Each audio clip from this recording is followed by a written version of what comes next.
the Ferret asks, how did you get into Warriors?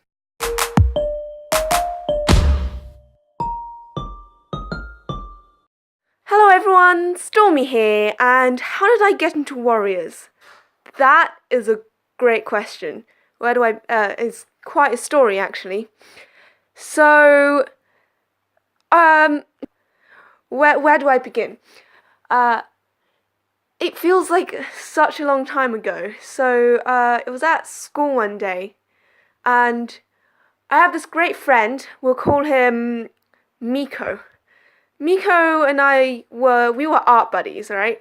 So we would go around, we would sit at a bench outside, like all the other kids would be running around screaming at each other, and we'd just be sitting at a bench, drawing and yelling at each other because we stole each other's art supplies or something. And one day, Miko came in with this giant folder, and it was full of cat drawings. And he came up to me and he said, these are the cats that I'm designing for a story. And he was like, do you want to be part of my story? And he was like, it's based off warrior cats. And I was like, what's that? So he told me that it was about these cats, and they went round and they lived in the forest in these camps and stuff. And at first, when I heard this, I just thought, ooh, cats living in camps, and I thought they lived in tents with campfires, and I thought they were anthros, like with their bow and arrows and their little tents in the forest. And Miko was all like, do you want to be in my story? And I said, yeah, I'd love to be in your story. So Miko asked me which cat do you want to be. I said, I don't know, do you have a black cat? Because I really like black cats. And Miko showed me Nightstorm, and I said, yeah, sure, I'll be Nightstorm. And that's basically how the creation of Nightstorm happened.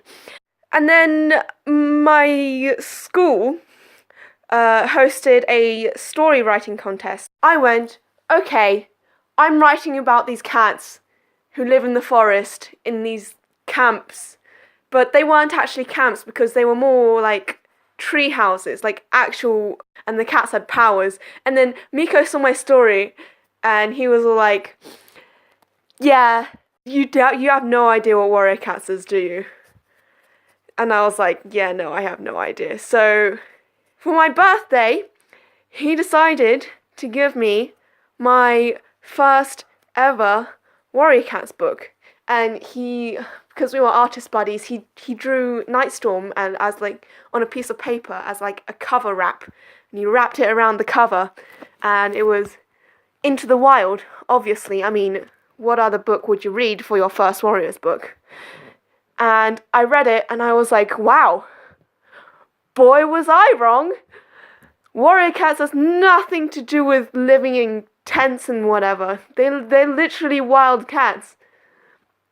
And I loved it because I've always loved cats. It's like a story idea that I've always wanted to read. It's something that I've always wanted to read. So I read it and I went, this is the book that I've always wanted to read. Obviously, I immediately fell in love with the series. And then I went to my mum and I was like, Mum, I need the rest of the books. And she was like, okay, sure, reading's good for you and better than binge watching YouTube videos all day. So she got me the rest of the first series, and then I found out that there were like 3 more series of Warrior Cats and super editions and mangas and novellas and guidebooks, and I was like, I need all of them. So obviously for Christmas and for my birthday, every single time I would ask for more Warrior Cats books. And It really annoys me that I still haven't got all of them because they keep on writing more books. So yeah, that is the story of how I got into Warriors. I hope you enjoyed this video, and I will see you all next time. If you want to ask me a question, just leave a comment with #Q&A, and I might answer your question in my next video.